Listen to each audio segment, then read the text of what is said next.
Tanya UGM. Ini kita gampang mengklarifikasinya. Bukan, biar jangan ditarik kemana-mana yang menyesatkan. Bro, UGM, gini. Kita tadi harus kan pahami, udah menyajikan kalau sebuah pasal. kasus sudah masuk Boleh nggak ranah saya hukum, minta? tidak Boleh bisa nggak? lagi kemudian Boleh nggak administrasi saya? yang kemudian Boleh nggak saya menyelesaikannya. minta? Hukum yang harus menyelesaikan. Boleh nggak saya minta? Disajikan informasi dari Ibu Ova.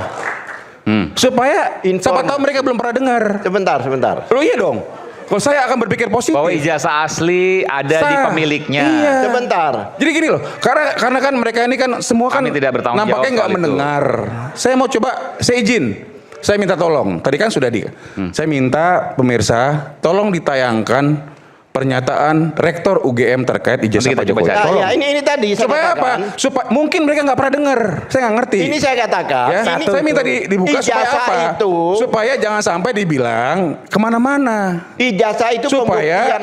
apa yang disampaikan oleh otoritas si pengisu, pengeluar itu jelas. Saya minta loh, saya tolong minta ini diluruskan supaya fair, Sebentar. cover both side. Nanti kita coba Ini cari, biar kita tayangkan nanti. Oke. Sebentar. Selebihnya Bentar, silakan. bentar, Pokoknya saya janji ke Artinya Bung supaya ini Jahamada lebih Girsang. lengkap baru dijawab sama dia. Biar lengkap dulu. Ijazah itu pembuktian mata, bukan telinga. Gak pernah UGM menunjukkan. Nggak pernah ditunjukkan. Sekarang kalau kita Nggak ada. ditanya SIM di jalan, tunjukkan SIM-nya. Tanya yang buat SIM, kan nggak lucu. Rekan Iman, boleh dong? Itu ini fakta. Kedua, tadi yang putusan pengadilan itu penting loh. Oke. Putusan Rekan pengadilan Al-Katiri. dikatakan Nanti pada lanjut, waktu dikit mereka datang hakim itu hanya satu ijazah 2019-2024. 14 sampai 2009 tidak Ada kan? ditemukan. Sebentar. Ada kan? Sebentar. Barusan disampaikan Ini ada. berusaha mengacaukan supaya masyarakat Loh, ada rakyat kok. tidak mendengar. Gitu. Loh, Bang Al-Katiri mengatakan Saya ada. Ada di Selesai. putusan. Saya berbicara putusan hukum. Ada di Bukan putusan. dong. Di putusan hukum. Lu bukan. Bukan Bang fisik Al-Katiri ya. mengatakan ijazahnya ada kan barusan kan? Saudara baca nggak putusannya? Bukan. Saudara Saya menyampaikan baca. kan? Ini saya bicara isi putusan. Bukan. Saudara mengatakan ijazah Pak Jokowi ada kan? Sebentar. Udahlah. Saya bicara isi putusan. Setelah dikatakan mereka pulang, 2 hari dikatakan ijazahnya ada. Nggak mungkin kan hakim kembali.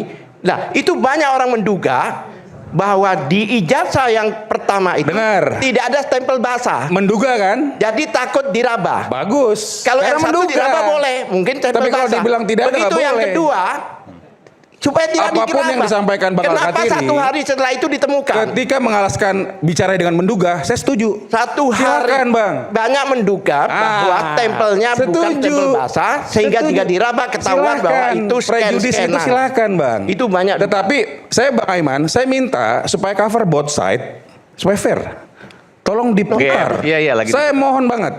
Karena teman-teman saya, saudara-saudara saya ini belum pernah dengar. Saya minta tolong Kenapa? nanti tolong disiapkan pengacara. Tapi yang Karena paling itu menarik langsung ini, dari pernyataan rektor. Kita mendengar Rektor OVA. Ini, Mas Aiman. itu udah Tolonglah. berkali-kali. Tolonglah supaya ini clear. Awalnya Oke. bilang alumnus, kemudian bilang macam-macam. Udahlah, kita udah tahu. Yang paling Oke. menarik, ini saya setuju kalau ada sirkus. Ini semua orang ini pada main sirkus. Yang paling menarik kita dengarkan saja juga statement dari sahabat saya Rustam Effendi, ya.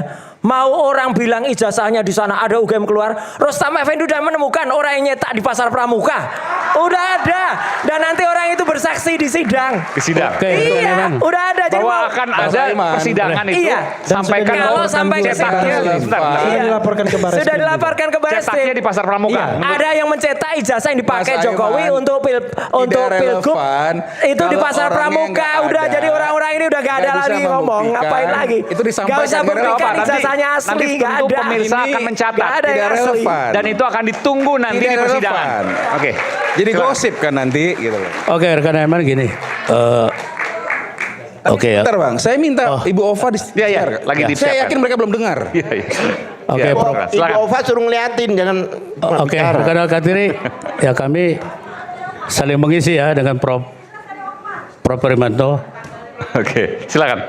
Begini, jadi tadi disinggung sampai ke Banda Tua. Ya.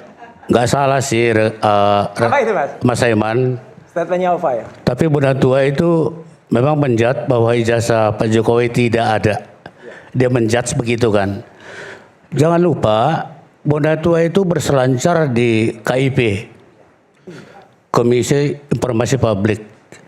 Kita tahu kalau debat dengan Profesor Dr. Elvi Harun ini kan harus harus berisi kata dia kan. Saya coba berisi juga. Jadi kita tahu putusan-putusan lembaga peradilan itu ada 3. Deklaratoir, konstitutif, dan kondemnatoir. Jadi KIP itu adalah sifatnya deklaratoir.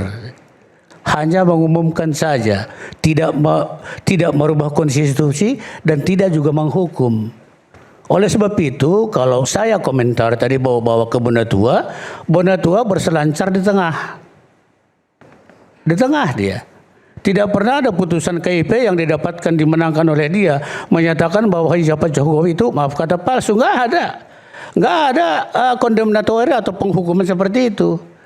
Akhirnya mungkin Bona Tua karena dibawa-bawa nama Bona Tua, dia kebingungan di mana saya gitu loh. Saya sering bahas itu dengan klien saya Respon. Bona Tua posisinya di mana? Di tengah, nggak ke atas, nggak ke bawah. Jadi saya katakan bahwa tadi dikatakan oleh rekan Al-Katiri, rekanku yang baik ini, Bona Tua menjat ijazah itu tidak ada. Kalau saya katakan langsung to the point aja, ijazah itu ada. Terus bagaimana? Mau dilawan? Sebentar dulu. Saya mau melawan. Sebentar, Prof. Katanya mau dilawan, saya mau melawan. Sebentar. Oke. Argumentasi maksudnya. Oke. Silakan. Artinya begini loh. Justru itu yang saya pancing. Kita arahnya ke pengadilan melawan itu. Kalau tetap berselancar di dunia maya, ya dunia yang tidak jelas, saya kira tidak benar. Dan ini perkara memang sudah sampai di tahap peradilan. Jadi Bona Tua di bawah-bawah berkata ya nama dia mungkin nggak hadir di sini. Persidangan resmi. Oke, sekarang aku tanggapi lagi rekan Kolkatiri yang baik. Ya, masalah persidangan pokok perkara. Kemarin aku catat kok di sini. Jadi aku rajin mencatat. Persidangan yang mana itu? Rekan Al-Katiri mengatakan tadi ijazah tidak ada pembuktian di pengadilan kan udah minta bukti ke jaksa kan. Ya. Saya mau komen sedikit. Saya bukan mengajari, bukan sok tahu. Kita tahu teori kausalitas. Siapapun boleh menyangkal. Ajas siapa yang mendalilkan wajib membuktikan. Ya. Saya mau kasih tahu sedikit.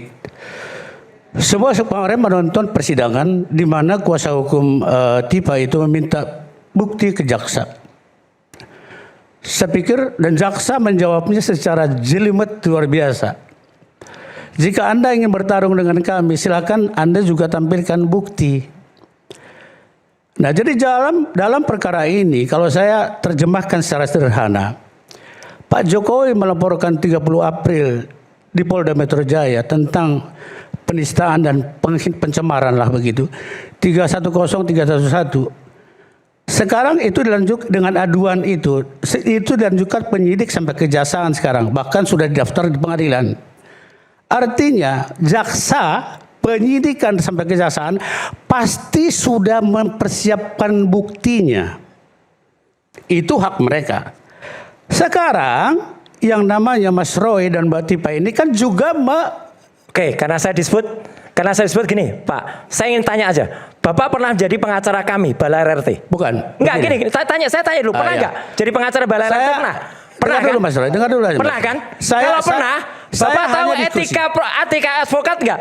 Oh tahu. Nah iya, Tahu, Bapak tidak boleh melawan kami selaku klien melawan. Bapak yang lama. Itu Ini ada melanggar melawan, etik. terserah. Ini melanggar etik nih orang mau ini. melawan, tidak Ini melawan, orang terserah nggak Mas boleh Roy. ini. Ini melanggar etik Melawan nih. tidak melawan terserah Mas Roy. Up to you. Oh, nggak boleh kok terserah saya. Enggak lah.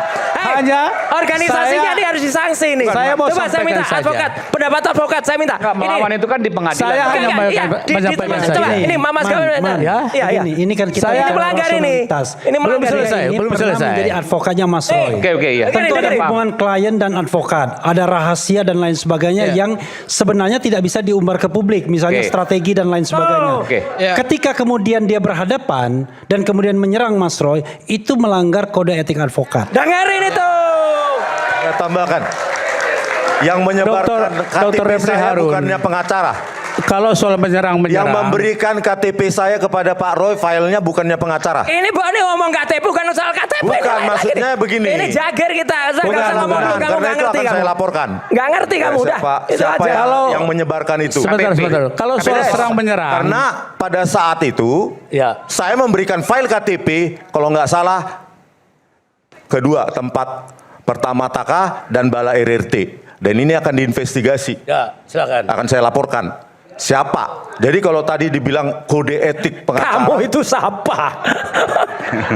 Zombie udah mati udah nggak usah lagi udah.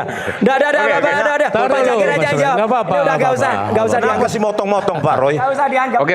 Dan nggak usah dianggap ini juga Loh, motong. Anda, Ini juga Anda motong punya udah. acara ini. Oke, Kalau soal silakan, serang, Bung Jamal lagi Nah, silakan. kalau soal serang menyerang, Nggak, soal etika kalau tadi. saya pinjam istilahnya, from beginning sudah nyerang menyerang.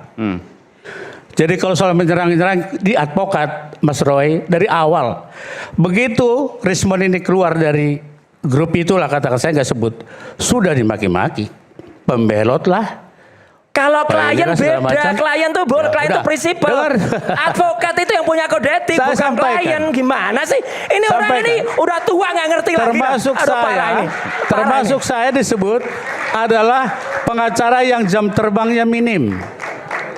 Apa itu tidak pemakai-makian ke saya? Rismon Ya minim atau enggak? katakan menjerumuskan. Jadi, nah Tua konteksnya itu tadi, pasti, dewasa itu adalah pilihan. Ya, profesional itu pilihan. Oke. Jam terbang maksimal Nggak, tapi minim itu bukan pertanyaannya tadi, ukuran soal tua etika dan muda. Seperti apa? Tadi kalau memang benar, saya kan nggak tahu etika pengacara. Silakan. wah itu banyak lah. Lah iyalah udah melanggar pengacara lah. yang ada di kita Ini siapa? banyak advokat, kita pilih-pilih Ya. pendapat ya, advokat tuh. Pengacara yang ada di kita Mas siapa? tuh ada salah satu advokat saya, Gafur itu. Ya. Coba lihat. Pengacara di kita siapa? Contohnya Taufik dari Solo. Kan mengatakan bahwa saya menjurus Rismon, bahwa saya pengacara yang tidak tahu aturan dan minim jam terbang. Itu kan penghinaan juga. Siapa yang menghina duluan? Dan itu dilakukan oleh yang lain-lain juga. Dan saya kira banyak itu beredar di mana-mana. Tapi bagi saya no problem. Kalau tadi hubungkan ke kode etik advokat tadi, ya silahkan saja, adukan saja. Oh ya. Yang Ada saya tadi jalurnya. persoalkan Oke. adalah begini loh. Saya boleh komen dong, karena kita kesini kan diundang untuk pembuktian autentikasi itu. Tapi dibawa kemana-mana, boleh saya komentar biar kembali ke fokus. Nah masalah pembuktian tadi ya tentu dari rekan Al-Katiri untuk kliennya tuh siapkan bukti juga kan gitu kan. Itu aja singkatnya, jangan minta ke jaksa. Kan itu yang menjadi suatu hal yang Persidangan itu kan saya yang sidang. Ya memang siapa yang mendalilkan dia membuktikan itu memang demikian. Ya. Yang melaporkan kan.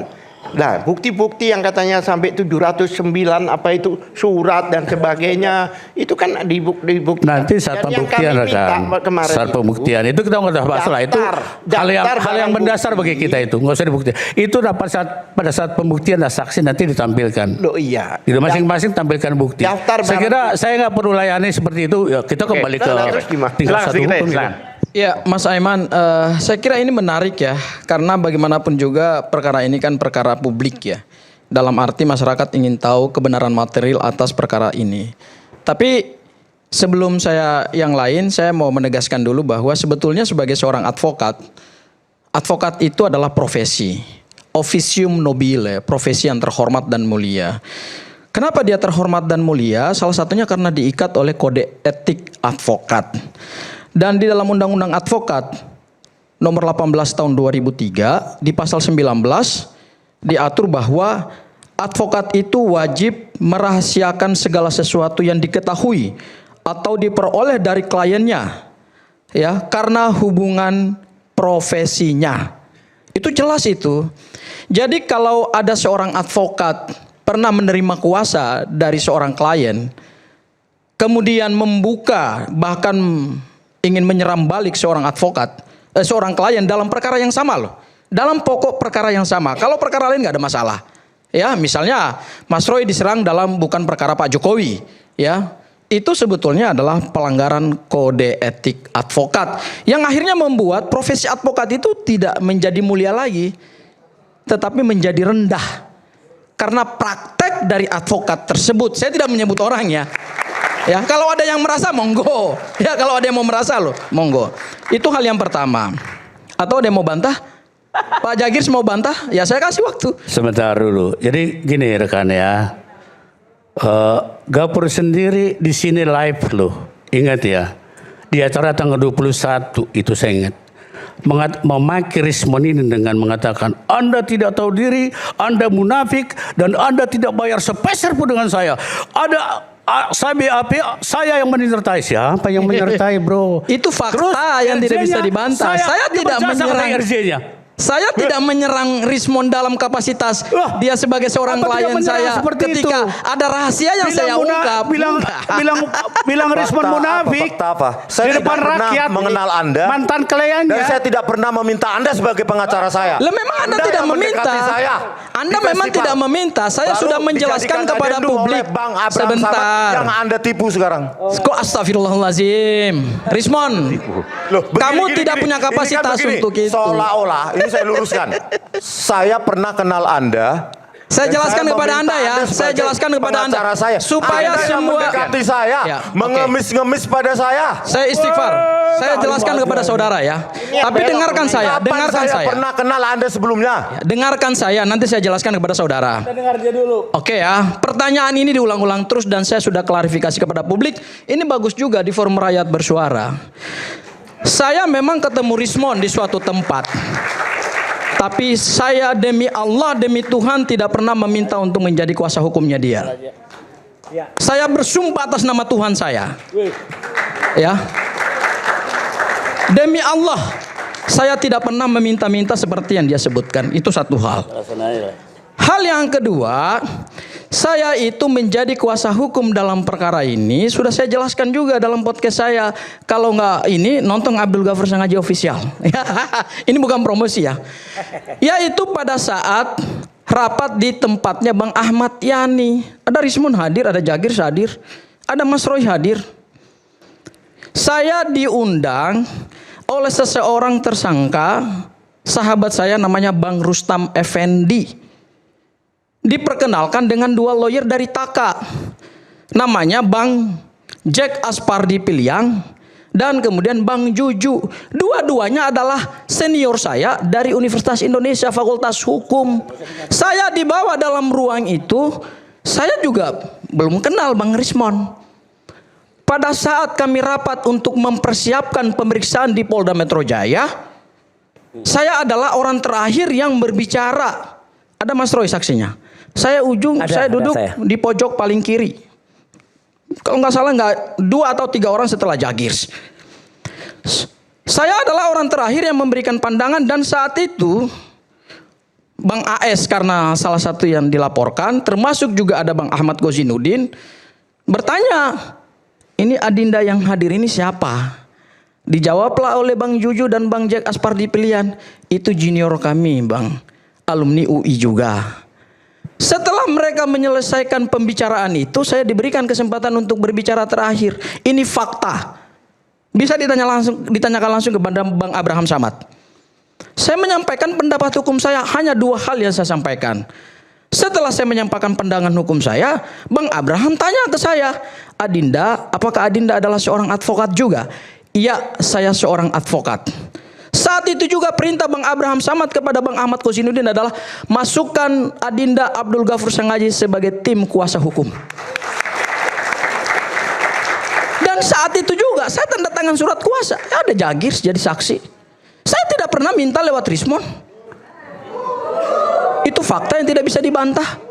Oke, jadi saya tidak mau memperpanjang itu, clear ya. Jadi kalau Rismon mengatakan saya mengemis ke dia, mohon maaf. Mohon maaf. Ya, saya bersumpah atas nama Tuhan saya, atas nama iman saya, atas nama agama saya tidak pernah meminta kepada saudara Rismon. Bahwa kemudian saya menjadi tim kuasa hukum yang ditunjuk oleh Bang Abraham Samad dan dimasukkan dalam surat kuasa karena mereka ini semuanya adalah prinsipal. Saat itu Rismon bergabung dengan Mas Roy, bergabung dengan Abraham Samad. Semua yang dilaporkan itu belum tersangka loh. Masih statusnya terlapor. Itu semua adalah klien daripada tim Taka. Sehingga siapapun yang direkrut oleh tim Taka otomatis menjadi kuasa hukum untuk semuanya. Itu clear itu.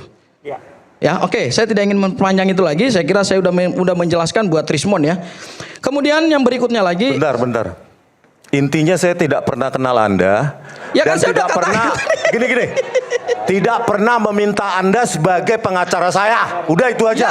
Memang kan Lewat adendum kan. Saya pernah nggak tanda tangan surat kuasa, memberikan surat kuasa kepada Anda? Pernah nggak? Masa saya harus jelaskan Tanda tangan lagi? saya pernah nggak? Saya minta kepada Anda. Gini Bang Rismon. Enggak, saya saat tanya dulu. semua Pernah menjadi nggak tanda klien tangan untuk tim Taka, saya berikan kuasa hukum kepada Anda? tanya Bang Ahmad Kozinudin. Makanya saya tanya, pernah nggak kuasa hukum saya tanda Karena tangan saya kepada hanya Anda? tanda tangan sebagai kuasa hukum. Iya, pernah nggak? Ya Saya tanya kan kasih pada tanda Ahmad tangan. Kozinudin. Enggak Bang Ahmad pernah kan? Kozinudin. Loh, kok nggak tahu? Anda cuma adendum di sana. Tapi Anda Saya tidak pernah memberikan tanda tangan saya untuk memberikan kuasa hukum saya kepada Anda. Jadi jangan bawa nama saya. tapi Anda pada akhirnya kan mengaku juga bahwa kami mendampingi Anda, kan Anda nggak pernah nolak. Oke. Tapi poinnya Jadi kan saya udah selesai sering semua. mendampingi Bang Rismon juga gitu loh. Ini saya juga nggak